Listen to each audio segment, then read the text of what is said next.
his family and their legacy with regard to Phoenixville and the Schuylkill River region.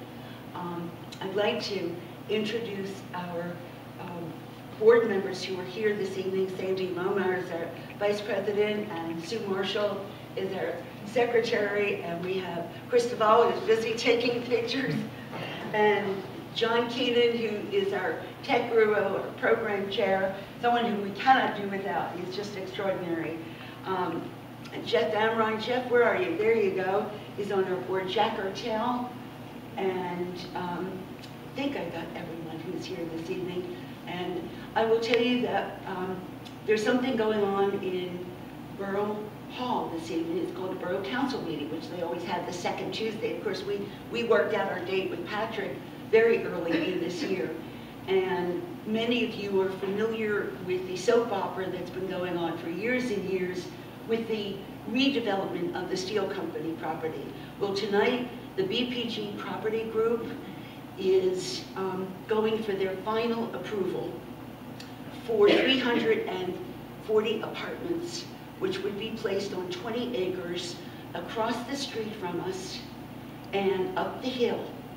And they have given us verbal permission, which will be turned into a lease for the historic Ferris wheel, which you all, as members of the Heritage Center, own.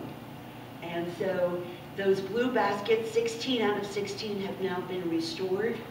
And so you're all familiar with the sign outside of Los Angeles, the Hollywood sign. Well, stay tuned. Maybe if we live in all's well, in the spring of 2014, a little something about raising the money in between, but any case, if we're successful, they're successful, Phoenixville will have an iconic 60-foot sculpture of this Ferris wheel on the hill overlooking the historic district. It's really extraordinary. And we have determined that with the help of the Pennsylvania Museum and Historic Commission, that the wheel is the oldest one in the world.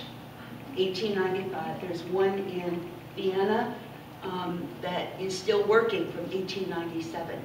But stay tuned, it's an ongoing story, and an important chapter in that story is occurring this evening as well. We had the pleasure of meeting Patrick Harshberger, and he's been marvelous. In fact, we spent several hours, thanks to Patrick, at the Hagley Museum doing research on the Phoenix Iron and Steel Company.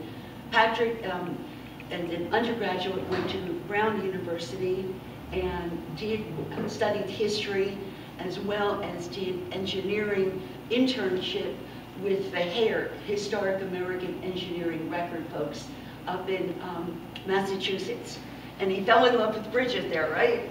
In any case, he then went on and got his master's in museum studies, the history of technology and engineering, and European industrialization, and spent time working at the Hagley and doing extraordinary work.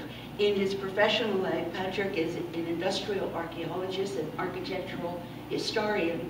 He has done work for 23 different states in terms of bridge projects and 10 statewide bridge inventories. Did I get the numbers right? Right. It is truly my honor to present Patrick Harshberger. Thank you.